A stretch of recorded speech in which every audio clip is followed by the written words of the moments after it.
5 seconds.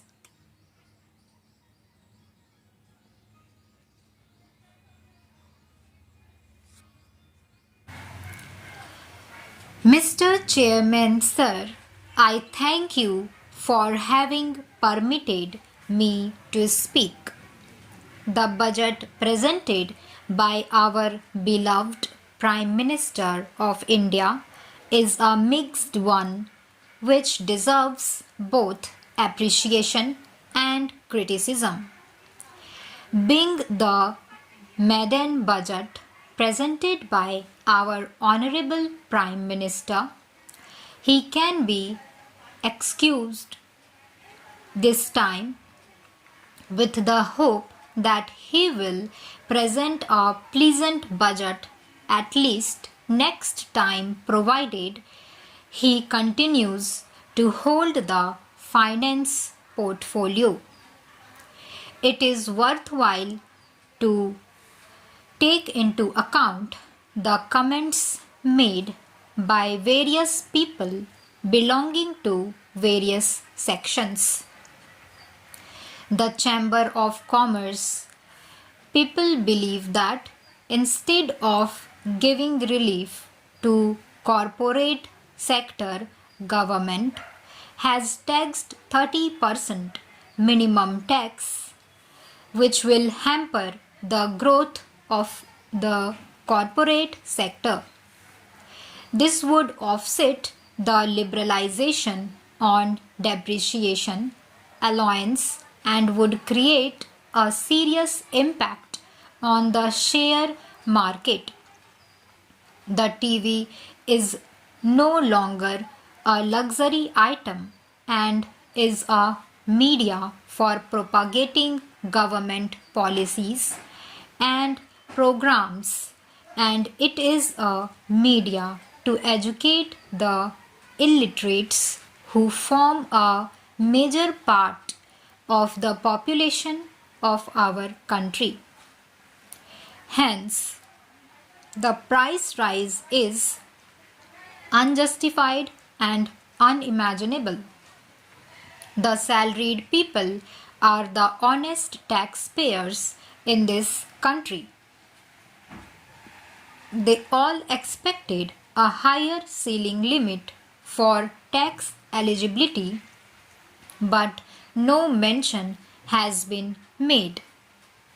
This has totally disappointed them.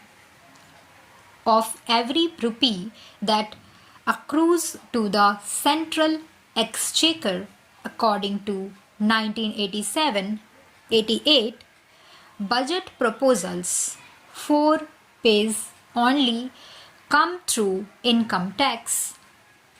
In this budget, it is worth to praise that housing and education have been given a boost.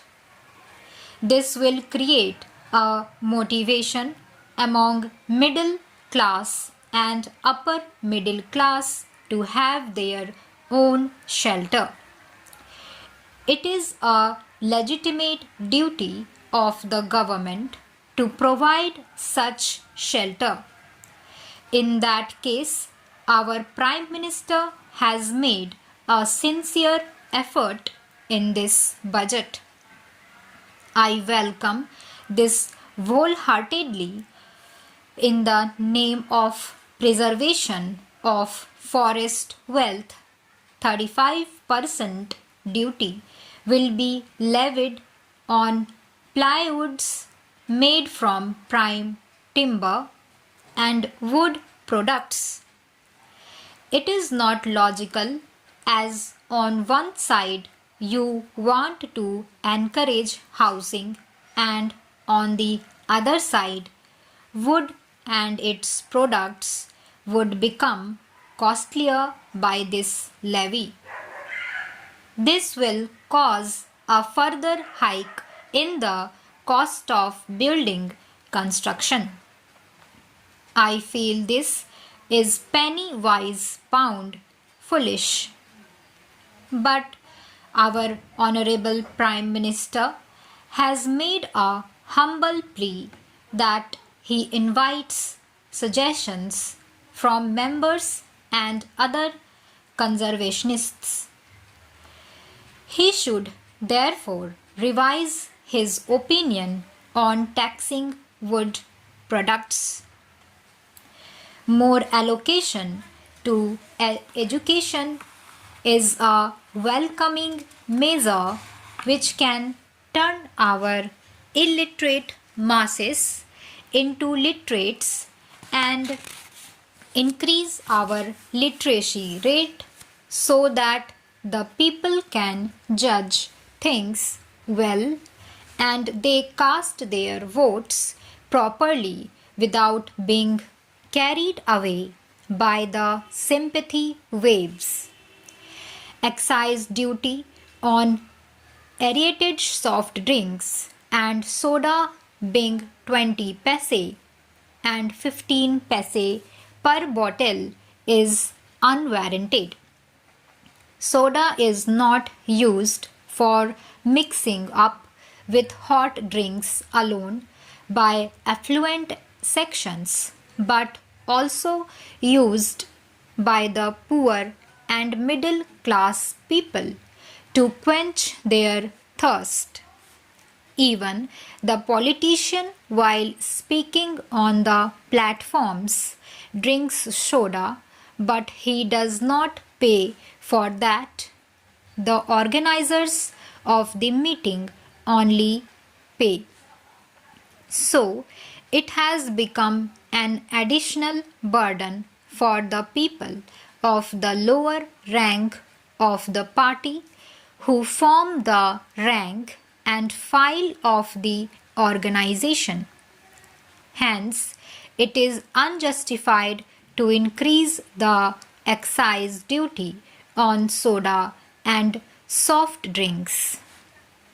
I will appreciate the Honorable Prime Minister if he puts excise duty up to 30 to 40% on hot drinks so that the people can be relieved from the clutches of the devil of drinking habits, and also the exchequer gets more money.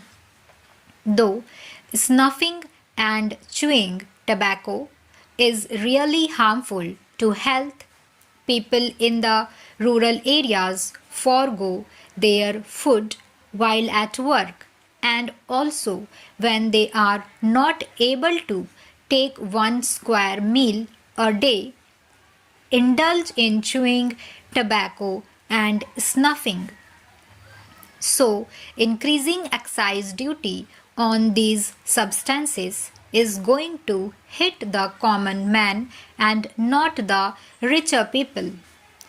Hence, I request the Honorable Prime Minister to withdraw the excise duty imposed on tobacco and snuff. It is regrettable that our Honorable Prime Minister has forgotten the 40,000 Sikh units in the small scale sector. Neither he has made an honest attempt to nurse them back to health from sickness, nor has he made any provision in the budget presented. Hence, I request the Honorable Prime Minister to take into account the problems faced by the Sikh units in the small scale industries.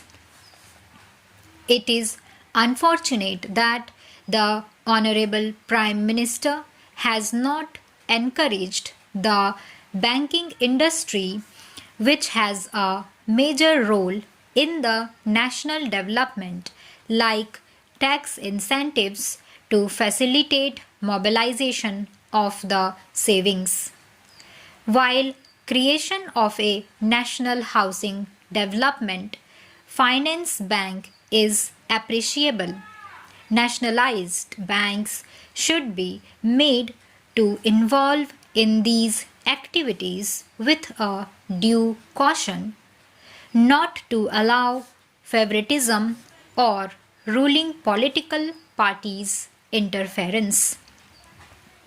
There are certain features present in the budget to be praised and applauded. One is that any compensation received by a workman at the time of his retirement is exempted from tax. Stop.